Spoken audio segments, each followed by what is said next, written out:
ಬಂದಿದೆ ಕೇರಿಗೆ ಮುತ್ತು ಬಂದಿದೆ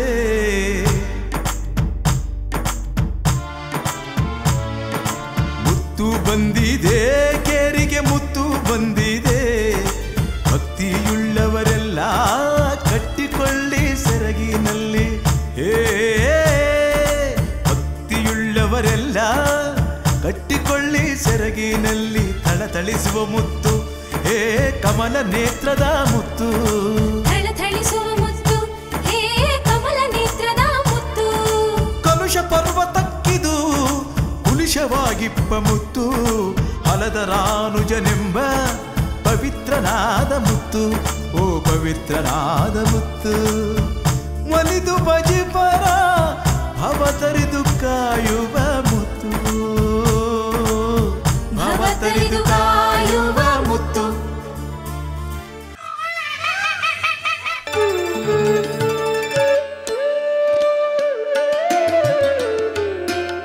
ಕನ್ನಡ ನಾಡು ಸಾಂಸ್ಕೃತಿಕವಾಗಿ ಫಲವತ್ತಾದ ಸೀಮೆ. ಈ ನಾಡಿನಲ್ಲಿ ಅನೇಕ ಜನ ಸಾಧು ಸಂತರು, ಶರಣರು, ದಾಸಶ್ರೇಷ್ಠರು, ಮಹಾಮಹಿಮರು ಆಗಿ ಹೋಗಿದ್ದಾರೆ. ಅವರು ಹಸನು ಸಮಾಜವನ್ನು ಹಾರೈಸಿದ್ದಾರೆ, ಮಾನವೀಯ ಮೌಲ್ಯವನ್ನು ಸಾರಿದ್ದಾರೆ. ಈ ಮಹಾಪುರುಷರು ಯಾವುದೇ ರಾಜಾಶ್ರಯ ಬಯಸಿದವರಲ್ಲ, ಬಿರುದು ಬಾವಲಿಗಳನ್ನು ಕೇಳಿದವರಲ್ಲ, ಆಸೆ ಆಮಿಷಗಳ ಹಂಗು ತೊರೆದವರು, ಸ್ವಾರ್ಥದ ಪೊರೆ ಕಳಚಿದವರು.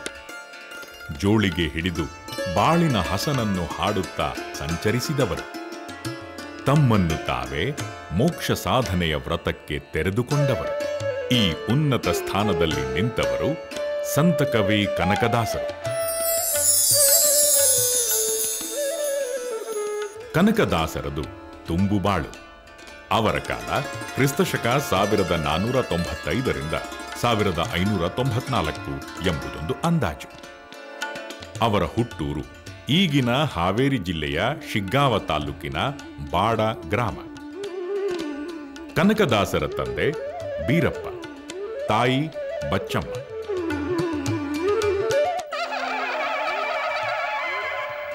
ಆಗಿನ ಕಾಲಕ್ಕೆ ವಿಜಯನಗರ ಸಾಮ್ರಾಜ್ಯದ ಆಡಳಿತಕ್ಕೆ ಒಳಪಟ್ಟ ಬಂಕಾಪುರ ಪ್ರದೇಶಕ್ಕೆ 78 ಗ್ರಾಮಗಳು ಸೇರಿದ್ದವು. ಕುರುಬರ ಮನೆತನದ ಬೀರಪ್ಪ ಕೇಂದ್ರ ಸ್ಥಾನವಾದ ಬಂಕಾಪುರದಿಂದ ಡಣ್ಣಾಯಕನಾಗಿ ಆಳ್ವಿಕೆ ಮಾಡುತ್ತಿದ್ದ. ಬೀರಪ್ಪ ಬಚ್ಚಮ್ಮ ದಂಪತಿಗಳಿಗೆ ಸಂತಾನ ಇಲ್ಲದ್ದೇ ದೊಡ್ಡ ಕೊರತೆ. ಎಲ್ಲ ದೇವರಲ್ಲಿ ಬೇಡಿದರೂ ಫಲ ಸಿಗಲಿಲ್ಲ. ಒಮ್ಮೆ ತಿರುಪತಿ ಯಾತ್ರೆ ಕೈಗೊಂಡು ತಿಮ್ಮಪ್ಪನ ದರ್ಶನ ಪಡೆದರು, ಹರಕೆ ಹೊತ್ತರು. ಅದರ ಫಲ ಎಂಬಂತೆ ಗಂಡು ಮಗು ಹುಟ್ಟಿತು. ದಂಪತಿಗಳ ಆನಂದಕ್ಕೆ ಪಾರವೇ ಇರಲಿಲ್ಲ.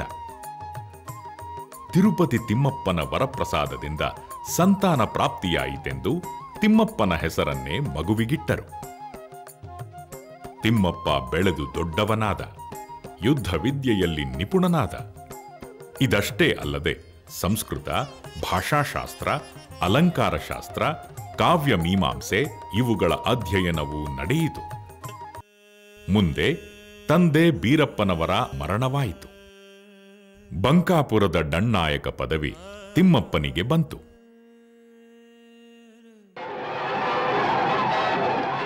ತಿಮ್ಮಪ್ಪ ಅಪ್ರತಿಮ ಶೌರ್ಯದಿಂದ ಹಲವಾರು ಯುದ್ಧಗಳನ್ನು ಜಯಿಸಿದ, ಶತ್ರುಗಳನ್ನು ಹಿಮ್ಮೆಟ್ಟಿಸಿದ, ಎದುರಾಳಿಗಳ ಎದೆಯಲ್ಲಿ ನಡುಕ ಹುಟ್ಟಿಸಿದ. ಮನುಷ್ಯನ ಬದುಕಿನ ಮಹತ್ವದ ತಿರುವಿಗೆ ಒಂದು ಚಿಕ್ಕ ಘಟನೆ ಸಾಕು. ತಿಮ್ಮಪ್ಪ ನಾಯಕನ ಬದುಕಿನಲ್ಲಿ ಅದೇ ಆದತು. ತೋಳ್ಬಲದಲ್ಲಿ ಅಪಾರ ನಂಬಿಕೆ ಇಟ್ಟ ಸಮರವೀರ ತಿಮ್ಮಪ್ಪ ನಾಯಕ ಯುದ್ಧವೊಂದರಲ್ಲಿ ಬಿದ್ದ ಪೆಟ್ಟಿನಿಂದಾಗಿ ಆಘಾತಕ್ಕೊಳಗಾಗುತ್ತಾನೆ. ಅಲ್ಲಿ ಯುದ್ಧದ ಭೀಕರತೆ ಕಾಣುತ್ತದೆ. ಆಗವನ ಕಣ್ಣು ತೆರೆಯುತ್ತದೆ. ಚರಿತ್ರೆಯಲ್ಲಿ ಯುದ್ಧಭೂಮಿಯಲ್ಲಿ ಜ್ಞಾನೋದಯ ಪಡೆದಂಥ ರಾಜರುಗಳ ಸಂಖ್ಯೆ ಸಾಕಷ್ಟಿದೆ. ಅದರಲ್ಲಿ ಬಹಳ ಮುಖ್ಯವಾಗಿ ಅಶೋಕ ಮತ್ತು ಕನಕದಾಸರನ್ನು ಇಲ್ಲಿ ನೆನಪಿಸ್ಕೊಳ್ಬಹುದು. ಕನಕದಾಸರು ಯುದ್ಧದಲ್ಲಿ ಸೋತರು. ಆ ಸೋತಿದ್ದನ್ನು ಕುರಿತು ಆತ್ಮಚರಿತ್ರೆಯ ರೂಪದ ಒಂದು ಕೀರ್ತನೆ ಇದೆ ಅವರದ್ದು. ಅದರಲ್ಲಿ ಹೇಳ್ತಾರೆ ಅವರು, ರಣದೊಳಗೆ ಅಂಗ ಅಂಗ ಖಂಡ ತುಂಡ ಆಗಿ ಪ್ರತಿರಣವನ್ನು ಉತ್ತರಿಸಿ ಮರಣವ ತಾಳಿರೆ, ಪ್ರಣವಗೋಚರ ನೀನು ಗೋಚರಿಸಿ ಬಂದೆನ್ನ ಹೆಣಕ್ಕೆ ಪ್ರಾಣವ ಪ್ರಾಯೋಜಿಸಿದೆ ಅಂತರಾತ್ಮ. ಸೋತ ಕನಕದಾಸರಿಗೆ ಅಹಿಂಸೆ ಅನ್ನೋದು ಭಕ್ತಿ ಮಾರ್ಗಕ್ಕೆ ಅವರನ್ನು ಕರೆದೊಯ್ಯುತ್ತೆ. ಆ ಭಕ್ತಿ ಮಾರ್ಗದಲ್ಲಿ ಕರೆದೊಯ್ದಂಥ ಸಂದರ್ಭದೊಳಗೆ ಅವನಿಗೆ ಕೇಶವ ಬಂದಂತೆ ಪ್ರಾಣವನ್ನು ಪ್ರಾಯೋಜಿಸಿ ಬದುಕನ್ನು ಉತ್ತರಿಸುವುದಕ್ಕೆ ದಾರಿ ತೋರಿದನಂತೆ. ಹಾಗೆ ಕನಕದಾಸರು ತಮ್ಮ ಆ ಯುದ್ಧದ ಸನ್ನಿವೇಶದೊಳಗೆ ಒಂದು ಭಕ್ತಿ ಮಾರ್ಗಕ್ಕೆ ಕ್ರಮಿಸುವ ಅಂತರಾತ್ಮವನ್ನು ಒಳಗೆ ಎಚ್ಚರಿಸಿಕೊಳ್ತಕ್ಕಂಥವರಾಗ್ತಾರೆ ಅನ್ನೋದು.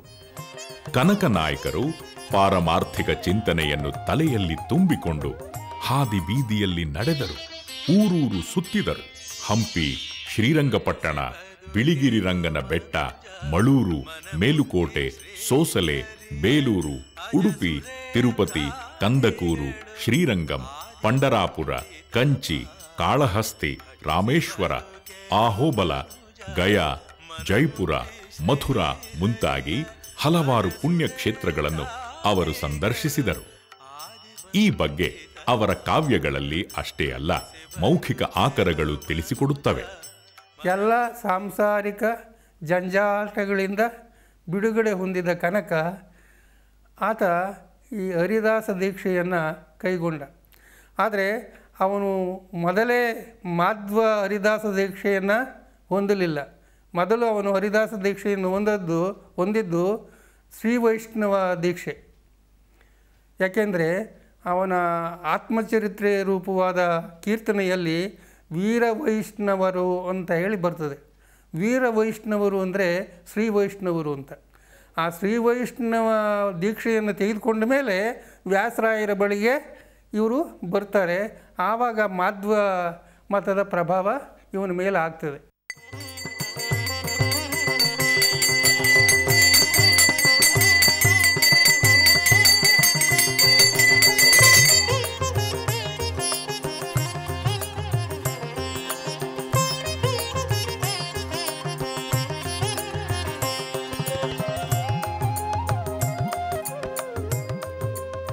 ಕನಕದಾಸರಿಗೆ ಮೋಕ್ಷ ಸಾಧನೆಗಾಗಿ ಸದ್ಗುರುವಿನ ಮಾರ್ಗದರ್ಶನ ಬೇಕಾಗಿತ್ತು. ಹುಡುಕುತ್ತಾ ನಡೆದರು. ಮಧ್ವ ಮತದ ವ್ಯಾಸರಾಯರ ಬಳಿ ಬಂದರು. ಬಾ ಕನಕ ಬಾ. ವ್ಯಾಸರಾಯರು ಕನಕರನ್ನು ಒಪ್ಪಿಕೊಂಡರೂ ಅವರ ಶಿಷ್ಯರು ಕನಕರನ್ನು ಹರಿದಾಸ ಪಂಥಕ್ಕೆ ಆಹ್ವಾನ ಕೊಡಲಿಲ್ಲ.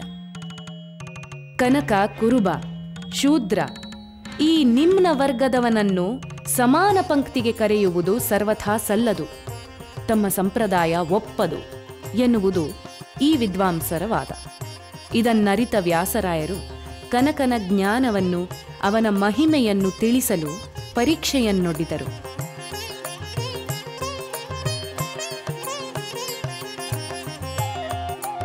ಕನಕ, ಸರಿಯಾದ ಸಮಯಕ್ಕೆ ಬಂದಿರುವೆ.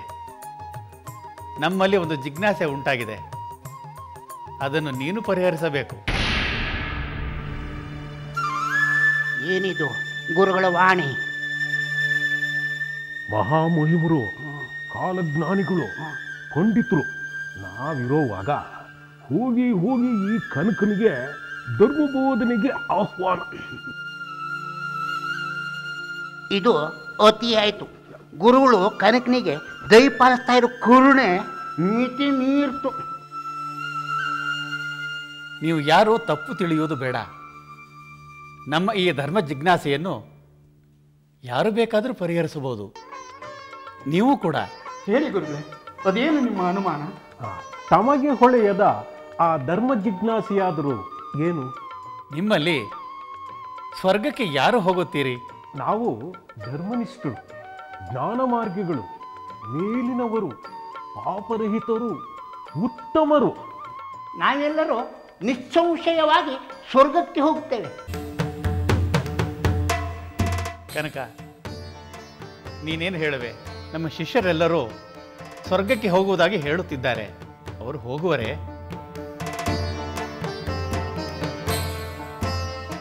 ಹೇಳು ಕನಕ. ಇಲ್ಲ ಮಹಾಸ್ವಾಮಿ, ಹೋಗುವುದಿಲ್ಲ.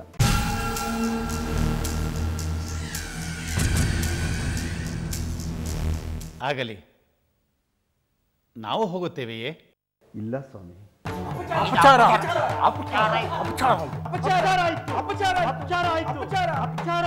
ಕೋತಿಗೆ ಮಾಣಿಕ್ಯ ಕೊಟ್ಟ ರೀತಿ. ಧರ್ಮನಿಷ್ಠರು, ಜ್ಞಾನಿಗಳು, ಭಗವಂತನಿಗೆ ನಿಕಟರೂ ಆದ ತಾವು ಸ್ವರ್ಗಕ್ಕೆ ಹೋಗುವುದಿಲ್ಲವೆಂದು ಈ ಕನಕ ಕೀಳು ನುಡಿಯುತ್ತಿದ್ದಾನೆ. ಇದು ನೀವು ಕೊಟ್ಟ ಸಲಿಗೆ. ಪಾತ್ರ ಒರಿಯದೆ ತೋರುವ ದಯಾಪರತೆಗೆ ಸಿಕ್ಕ ಫಲ. ಸದ್ದು ಸದ್ದು, ಸಮಾಧಾನವಾಗಿರಿ. ಆಗಲಿ, ನಾವಂತೂ ಸ್ವರ್ಗಕ್ಕೆ ಹೋಗುವುದಿಲ್ಲ. ಆದರೆ ನೀನಾದರೂ ಹೋಗುವೆಯಾ? ತಾವು ಮನ್ನಿಸಬೇಕು. ನಾನು ಹೋದರೆ ಹೋದೆನು. ಈ ಶೂದ್ರನಾಡಿದ ಮಾತನ್ನು ಕೇಳಿದ್ರ ನಾವು ಸ್ವರ್ಗಕ್ಕೆ ಹೋಗುವುದಿಲ್ವಂತೆ. ಭಗವತ್ ಸ್ವರೂಪಿ ಶ್ರೀ ಗುರುಗಳು ಸ್ವರ್ಗಕ್ಕೆ ಹೋಗುವುದಿಲ್ವಂತೆ. ಆದರೆ ಈ ಅಡ್ನಾಡಿ ಕನಕ ಸ್ವರ್ಗಕ್ಕೆ ಹೋಗ್ತಾನಂತೆ.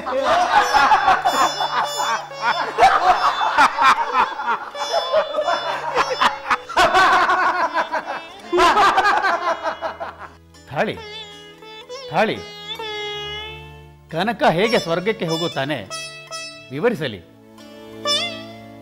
ಕನಕ, ನೀನು ಹೇಗೆ ಸ್ವರ್ಗಕ್ಕೆ ಹೋಗುತ್ತೀಯೇ? ನಿನಗೆ ಇರುವ ಅರ್ಹತೆಯಾದರೂ ಏನು? ಮಹಾಸ್ವಾಮಿ, ನಾನು ಎಂಬ ನನ್ನಲ್ಲಿರುವ ಅಹಂಕಾರ ಅಳಿಯದ ಹೊರತು ಯಾರೂ ಸ್ವರ್ಗಕ್ಕೆ ಹೋಗಲಾರರು. ಹಾಗಾಗಿ ನಾನು ಹೋದರೆ ಹೋದೇನೋ ಎಂದನೇ ಹೊರತು ಕನಕ ಅಂತಲ್ಲ.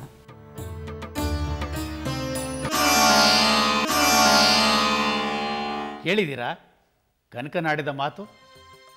ಕನಕ ಜ್ಞಾನಿ. ಜ್ಞಾನಕ್ಕೆ ಯಾವ ಸೋಂಕು ಇಲ್ಲ. ಎಲ್ಲ ಭಾಗಗಳಿಂದ ಬರುವ ಜ್ಞಾನದ ಬೆಳಕನ್ನು ಸ್ವೀಕರಿಸಲು ಕಲಿಯಿರಿ.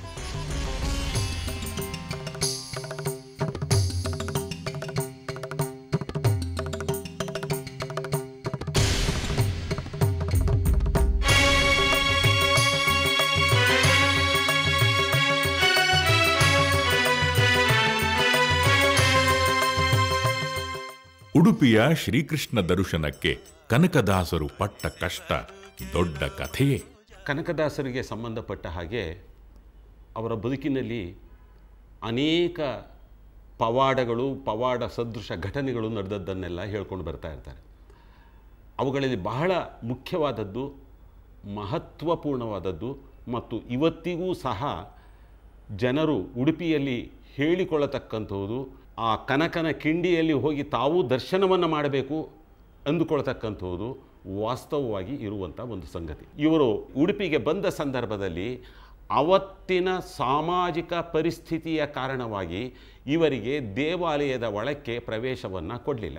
ಶ್ರೀಕೃಷ್ಣ ಪೂರ್ವಾಭಿಮುಖನಾಗಿದ್ದವನು ಪಶ್ಚಿಮಾಭಿಮುಖವಾಗಿ ತಿರುಗಿ ಒಂದು ಕಿಂಡಿಯ ಮೂಲಕ, ಒಂದು ಗವಾಕ್ಷದ ಮೂಲಕ ಕನಕದಾಸರಿಗೆ ದರ್ಶನವನ್ನು ಕೊಟ್ಟ ಎನ್ನುವಂಥದ್ದು ಐತಿಹ್ಯವಾಗಿ ಜನಮಾನಸದಲ್ಲಿ ಭದ್ರವಾಗಿ ನೆಲೆಸಿರುವಂತಹ ಒಂದು ಸಂಗತಿ. ಬಾಗಿಲನು ತೆರೆದು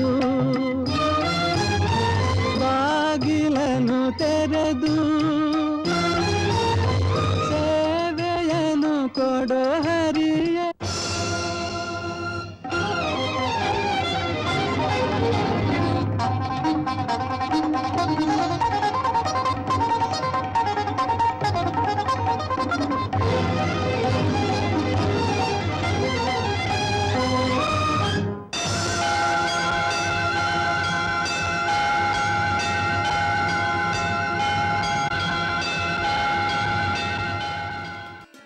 ಕನಕದಾಸರು ತಮ್ಮ ನಿರಂತರ ಅಧ್ಯಯನ, ಜನಸಾಮಾನ್ಯರ ಒಡನಾಟದಿಂದ ಪಡೆದುಕೊಂಡ ಜೀವನಾನುಭವ, ಸ್ವತಂತ್ರ ಮನೋಧರ್ಮ, ಕೆಚ್ಚೆದೆಯ ಮಾತು, ಮಾನವೀಯ ಅಂತಃಕರಣ ಗುಣಗಳಿಂದಾಗಿ ನಮ್ಮ ಸಾಂಸ್ಕೃತಿಕ ಚರಿತ್ರೆಯಲ್ಲಿ ಮಹತ್ವದ ಛಾಪು ಮೂಡಿಸಿದ್ದಾರೆ.